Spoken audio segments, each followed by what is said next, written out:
Ils sont plus de 300. Tous les matins, les volontaires de la Croix-Rouge de Kisangani, en République démocratique du Congo, arrivent à la délégation du CICR.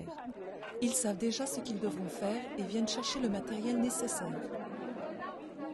Certains vont nettoyer et assainir les lieux et bâtiments publics, d'autres vont exhumer des corps enterrés à la hâte, au plus fort des combats, dans des jardins ou juste à côté des maisons.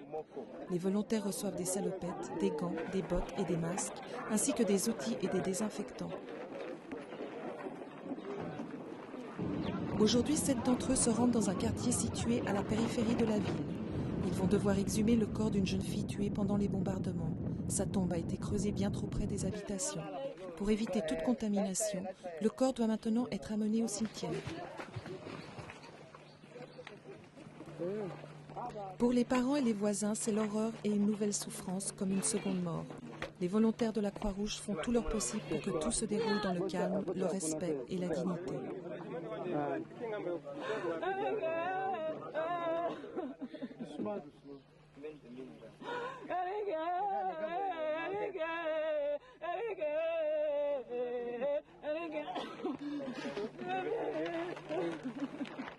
Depuis la fin des hostilités intervenues le 11 juin 2000, après 6 jours de combat, 219 corps ont ainsi été exhumés en l'espace d'un mois et 248 autres cadavres qui jonchaient les rues de Kisangani ont été récupérés et ensevelis.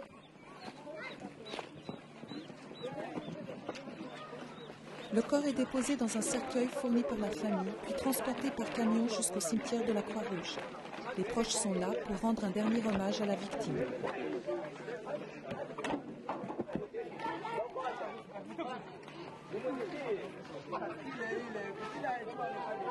Il y a eu beaucoup de corps exposés le long de la route, tellement que la guerre a duré pendant 6 jours.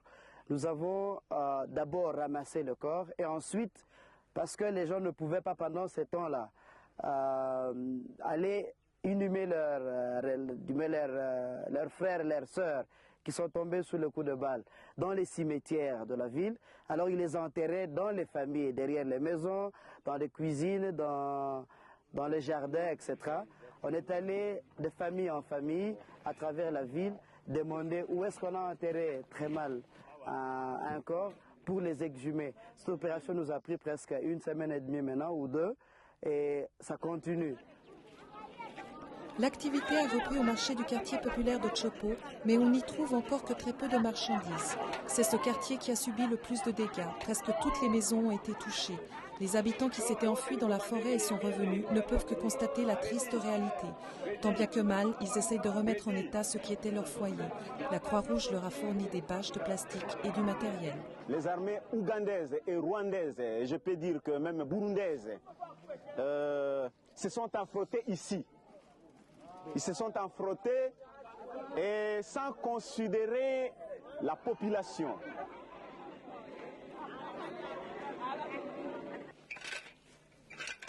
Les volontaires de la Croix-Rouge assurent aussi le nettoyage et l'assainissement des bâtiments publics, souvent des écoles ou des centres de santé.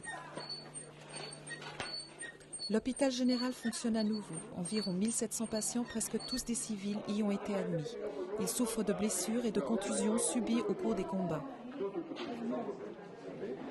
Ne parlez pas. Et maintenant, bonjour. Ça va? Le chirurgien du comité international de la Croix-Rouge, Chris Djanou, et un médecin congolais effectuent chaque jour une visite générale. Ils donnent des conseils au personnel soignant et réconfortent les patients. Voilà. D'accord. Vous pouvez mettre ce seringue là et irriguer dans les 2 sens. Beaucoup d'enfants ont été atteints par des éclats d'obus et ils présentent souvent de graves traumatismes psychiques. D'autres ont subi une ou plusieurs amputations. J'ai la peur. Les munitions abandonnées sur place par les combattants continuent de faire des victimes. Régulièrement, quelqu'un pose le pied sur une munition non explosée et les conséquences sont dramatiques.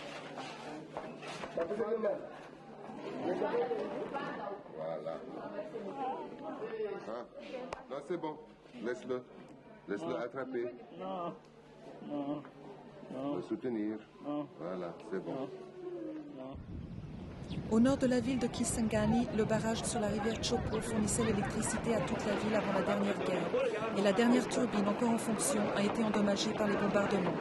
Les échanges ont repris entre les deux rives du fleuve Congo. Les paysans transportent des fruits et des légumes sur leur dos, dans des charrettes ou sur de vieilles bicyclettes. Des civils qui s'étaient réfugiés dans la forêt reviennent pour évaluer les dégâts avant de ramener toute leur famille.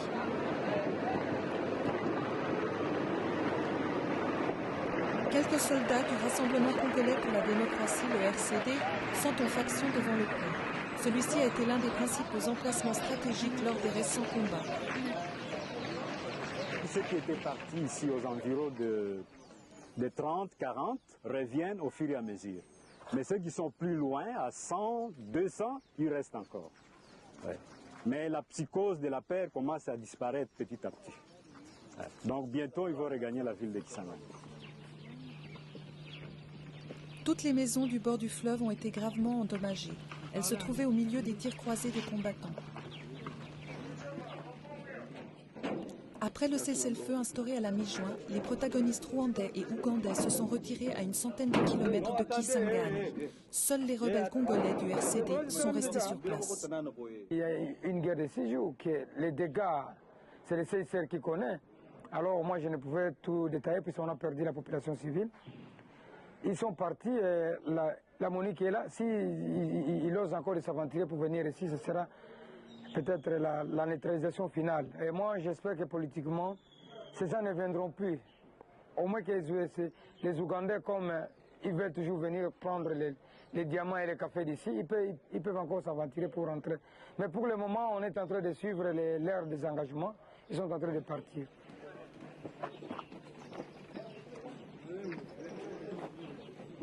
En attendant qu'une paix durable s'installe entre la République démocratique du Congo et la région contrôlée par le RCD, les hommes du commandant Amizi patrouillent dans la ville. Ils veulent avant tout éviter le pillage des maisons abandonnées par leurs habitants.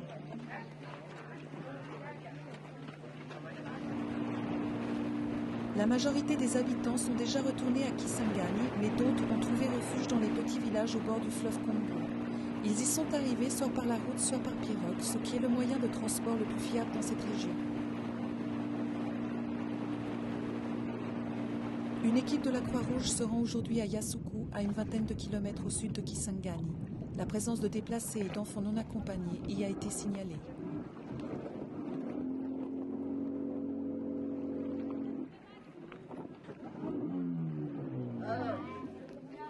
Dans ce village éloigné des voies de communication, toute visite est bien accueillie.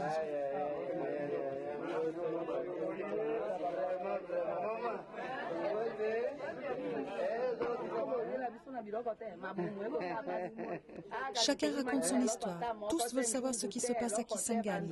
On demande aussi des nouvelles de personnes perdues de vue lors de la fuite dans la brousse.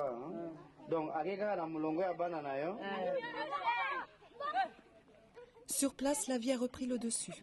Pendant que les garçons jouent au football, les jeunes filles s'occupent de la cuisine. Marie-Jeanne Lofumbu, qui est arrivée de Kisangani avec ses 4 enfants, a trouvé un toit pour sa famille. Bon, la maison elle n'est pas complètement détruite, mais avec des fissures par-ci, par-là. Bon, je pense retourner, mais les enfants sont encore malades. Ils sont sous traitement. Dès qu'ils seront guéris, dès qu'ils seront rétablis, je peux rentrer. Je ne sais pas quand exactement, mais...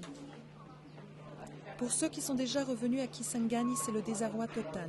Il faudra tout reconstruire, recommencer à zéro. On constate que le voisin se trouve dans la même situation et on espère pouvoir reprendre une vie normale avec l'aide de la Croix-Rouge. Au quartier général de la MONUC, le commandant Kane du secteur de Kisangani n'est pas au bout de ses peines.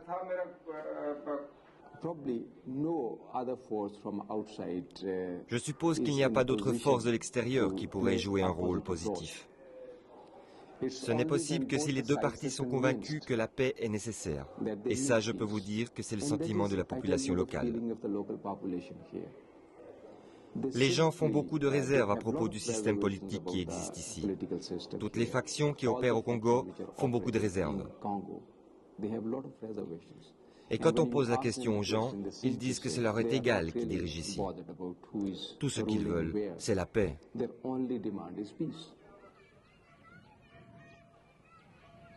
Cette région située au milieu d'une forêt luxuriante et entourée par les bras du fleuve Congo est particulièrement fertile.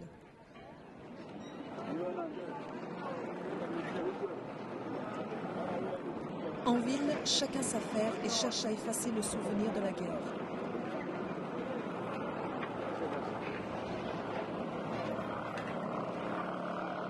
À la périphérie de Kisangani aussi, les gens circulent à nouveau sur les chemins poussiéreux. Ils veulent surmonter leurs épreuves et reprendre leurs anciennes activités.